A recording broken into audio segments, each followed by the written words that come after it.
आपकी जानकारी के लिए बताना चाहता हूँ कि मेरा दामाद जो बांद्रा में रहता है, 9 तारीख को हमारी एनिवर्सरी थी। सारे परिवार को हम लोग साथ में खाना खाने जाते हैं, हमने खाना खाया और 13 तारीख के दिन उसके बाद मुझे एक पत्रकार साथी है, उनका फ़ोन आया कि सुबह लगभग 9:30 पौने 10 बजे कि आपके दामाद को एनसीबी ने कोई सम्मन किया है क्या,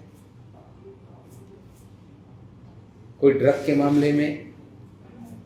मैंने वो कहा कि उसे क्यों सम्मन करेंगे, ऐसा गलत है, अगर कुछ है तो मामला गंभीर हो सकता है।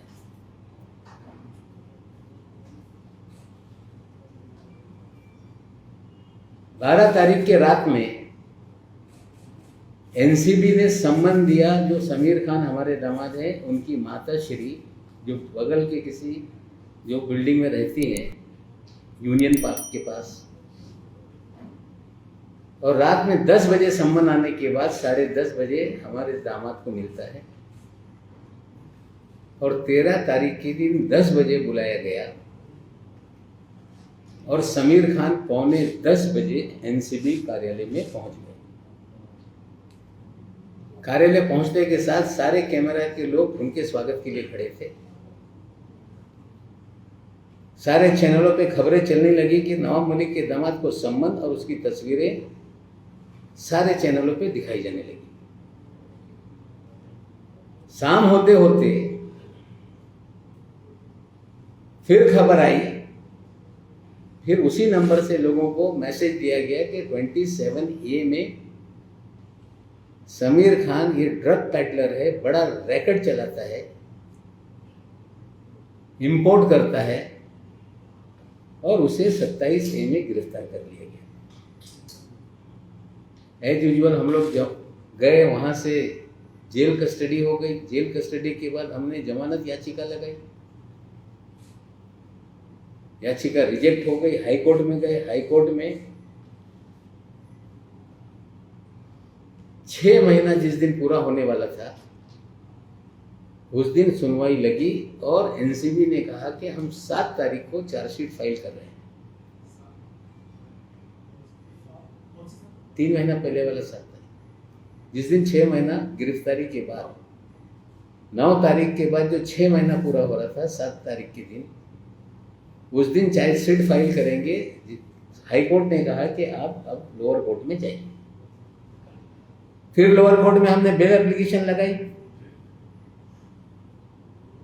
3.5 महीने एनसीबी ने टाल करने का काम किया। तारीख लगती तो सर पांडे नाम के एक वहां पे पीपी है, वो कहते हैं कि आज मुझे टाइम नहीं है। जज साहब ने कहा कि कल सुन लेते हैं, बोले कल मैं आऊंगा नहीं। कहने का अर्थ यह है कि उस सुनवाई को 3.5 महीने तक चलाना पड़ा और एनसीबी ने भरपूर कोशिश की कि जितना टाइम बाय हो सकता है इसमें किया जाए, लेकिन अल्टीमेटली जमानत हो गई और 12 तारीख के दिन जज साहब ने दस्तखत किया और दस्तखत करने के बाद कल लोड 13 तारीख के दिन हुआ और चीज़ें आई। वो चार्जशीट जो है, वो जो ऑर्डर है, मैं आप लोगों को अभी उस पर शेयर करता हूँ। उसके अंदर 2 पैराग्राफ बहुत इंपॉर्टेंट है।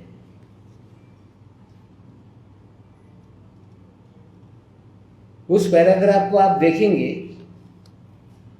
तो ये जो दावा किया जा रहा था कि ये 200 किलो गांजा है, ये पूरी तरह से कोई 200 किलो गांजा उसमें नहीं मिला। कुल मिला के 7.5 ग्राम शाइस्ता फर्नीचर वाला के पास जो मिला वो मैरिजुआना है। 1 किलो वेजिटेटिव है, इस तरह का पॉजिटिव रिपोर्ट है। मैं वो भी रिपोर्ट भी आप लोगों के सामने सीए रिपोर्ट करूंगा। बाकी सारी चीजें, ये हर्बल टोबैको है, इस तरह से रिपोर्ट में आया है। मैं सीए रिपोर्ट आपको साझा कर देता हूं। सवाल सबसे पहले ये खड़ा होता है कि इतनी बड़ी एजेंसी है एनसीबी, वो तंबाकू और गांजे में फर्क नहीं कर पाती है। ये बड़ा अचंभव का सवाल है। मेरी जानकारी है कि इस तरह के केसेस में जो भी एजेंसीज काम करती है उनके पास इंस्टेंट टेस्टिंग का एक किट होता है, जिससे टीएचसी केमिकल लेवल देखकर वो तय कर सकते हैं कि ये एनडीपीएस एक्ट में कवर होने वाली कोई पदार्थ है या नहीं। इसका मतलब है कि ये सारी चीजें उन्होंने चेक की, गांजा नहीं था और लोगों को फ्रेम करने का काम किया गया। ये मैं नहीं कहता हूं, ये पूरी तरह से ये जो कोर्ट की रिपोर्ट है ये कहती है। जो धाराएं लगाई गई 27A की वो लागू नहीं होती।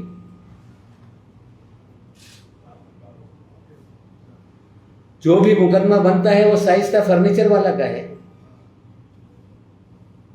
जिसे आपने सेम डे जमानत देने का काम किया, लेकिन ये सारा चीजें चलती रही, फिर भी और भी कहीं से लिंक जोड़ा जाए तो रिया चक्रवर्ती में जो केस था उसमें भी करण सजलानी को इन्वॉल्व कर दिया। शाइस्ता फर्नीचर वाला, राहिला फर्नीचर वाला जो एक्यूज है उसको इन्वॉल्व कर दिया। जो रिया चक्रवर्ती केस में एक आरोपी है उसको इस केस में डाल दिया। टोटली मैलिफाइड इंटेंशन से चीजें की गई है। ये मैं नहीं कह रहा हूं, ये कोर्ट की रिपोर्ट है। मैं आप लोगों के साथ आदरपूर्वक ये भी बताना चाहता हूं कि 14 तारीख के दिन हमारे दामाद बेटी के घर पे सर्च के लिए लोग गए।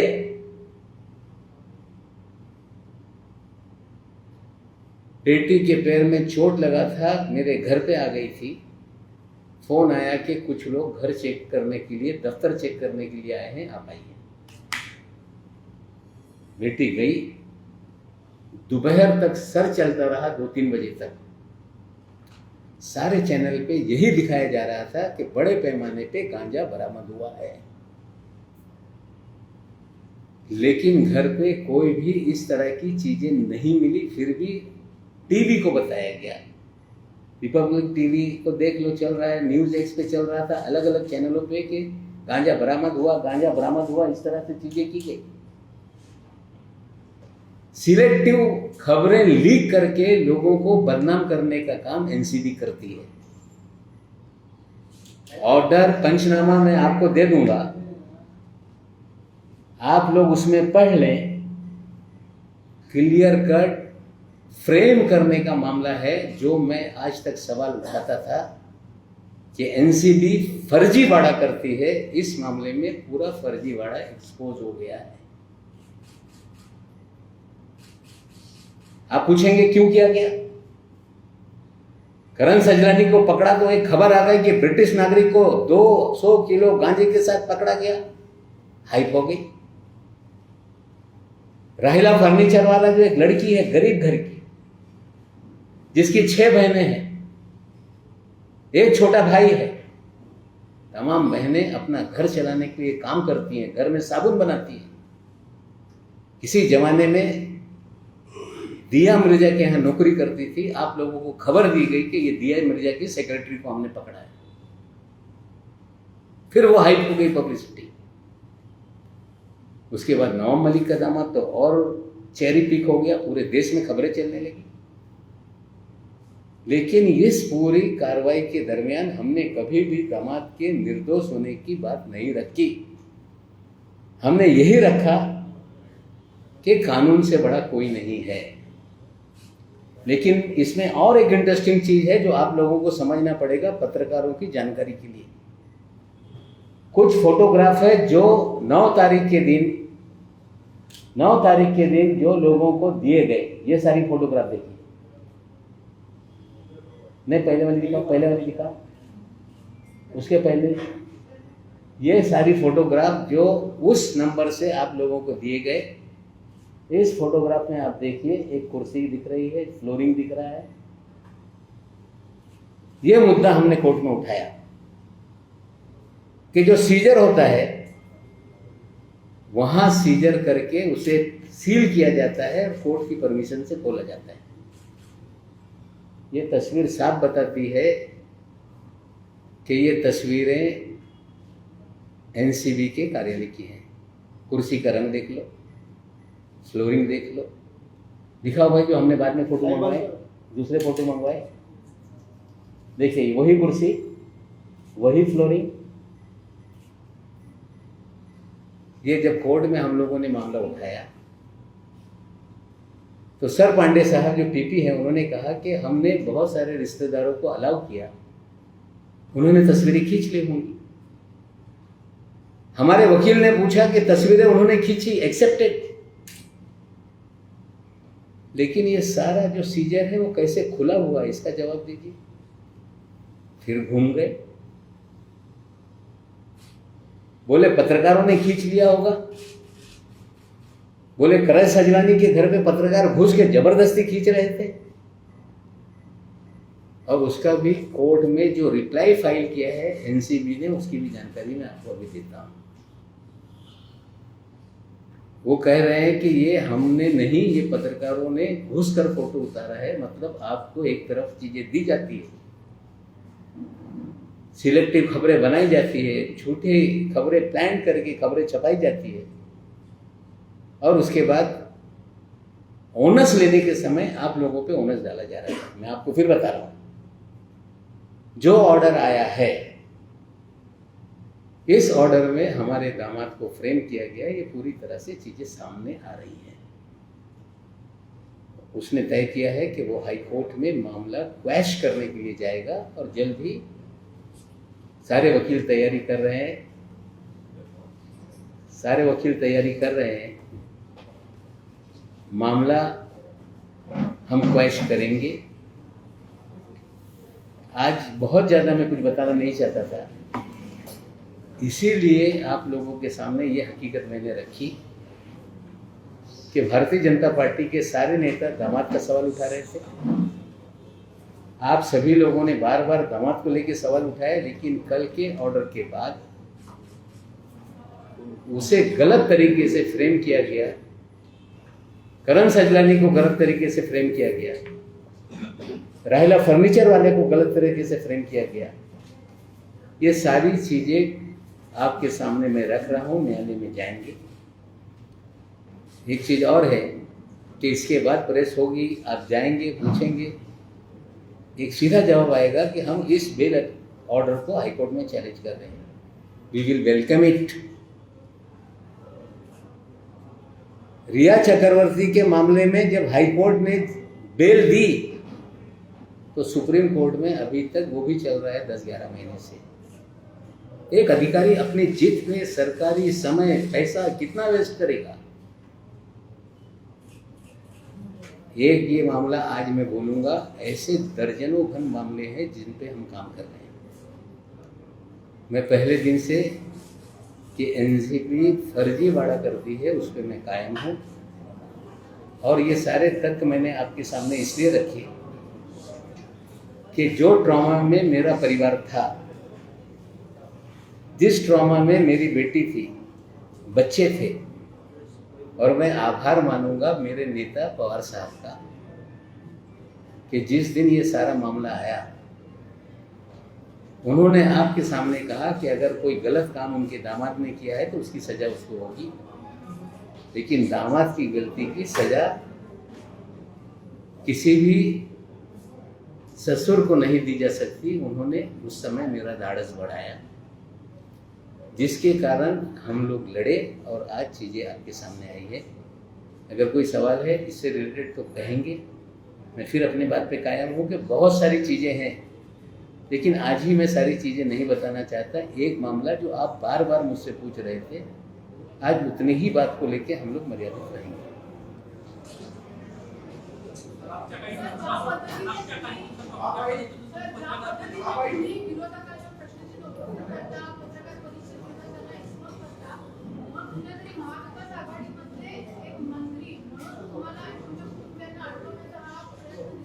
बघा, मी आधी पण बोललो होतो की जीवा यांच्याकडून भारती सिंगला अटक करण्यात आली, काही लोकांना अटक करण्यात आली.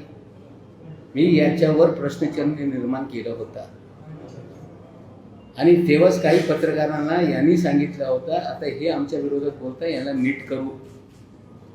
म्हणजे हे खाजगीतले विषय पत्रकारांनीही मला सांगितलं होता, यांच्या बरेचसे काही आहे, पुढे आपण रिव्हील करू. आज इतकंच बोलून जे सत्य आहे तुमच्यासमोर आणलेलं आहे. पण आणखीन एक सांगतोय की कोणी कितीही बातमी पेरली तर त्याची सत्यता तपासली पाहिजे, हे पत्रकारांची जबाबदारी आहे. माझी मुलगी, माझे घरातले लोक, त्यांची जी बदनामी झालेली आहे त्या बाबतीत काही ते मग त्याची पण ते कारवाई करणार आहे, ते इंडिपेंडेंट आहे. पण मला तुम्ही सर्व लोक प्रश्न विचारत होते जवायांच्या बाबतीत, त्यासाठी कोर्टाने जे सांगितलेलं आहे ते खुलासा मी केला आहे.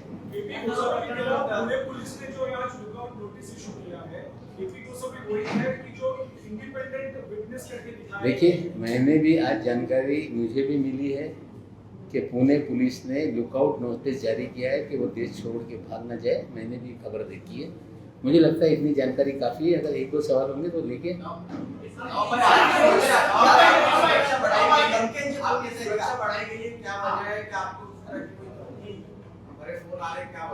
देखिए, ऐसा है, पुलिस अपना काम कर रही है. किस लिए बढ़ाई गई मुझे पता नहीं, लेकिन सुरक्षा मेरी बढ़ाई गई है, बात सच है.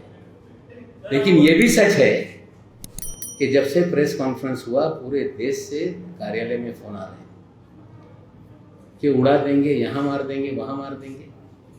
अब कौन लोग हैं उसकी लिखित कंप्लेंट हम गृह सचिव को देंगे, उसकी जांच होगी, जो भी लोग हैं उन पर कार्रवाई होगी.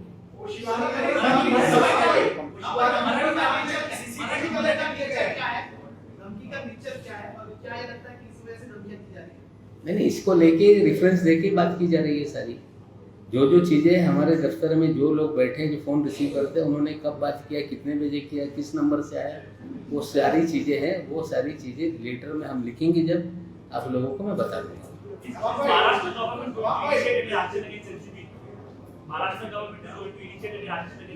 No, I cannot say this thing today. I am just stick to what stigma was on me, my family.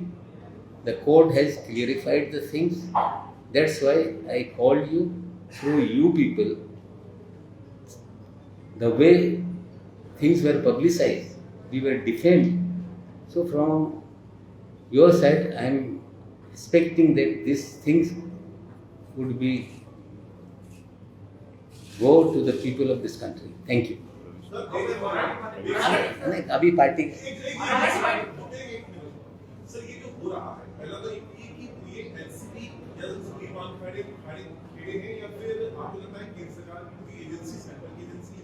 पहला जो आरोप है वो डायरेक्ट आपका जो है वो देखिए, मैं सीधा सवाल है, सारी एजेंसियों का इस्तेमाल करके लोगों को डराना, दबाव बनाना, बदनाम करना. पहले दिन से मैं अपनी बातों पे कायम हूँ कि सरकार को कैसे बदनाम किया जाए, उसमें सारी एजेंसी के साथ साथ इस एजेंसी का भी इस्तेमाल हो रहा है. मुझे पता है, उसकी जांच हो रही है, पुलिस रिपोर्ट देगी. Thank you.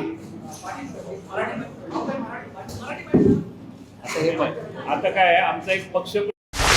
Subscribe to Nation Next YouTube channel and press the bell icon to get regular updates from Nation Next. Also like Nation Next Facebook page and follow us on Instagram and Twitter.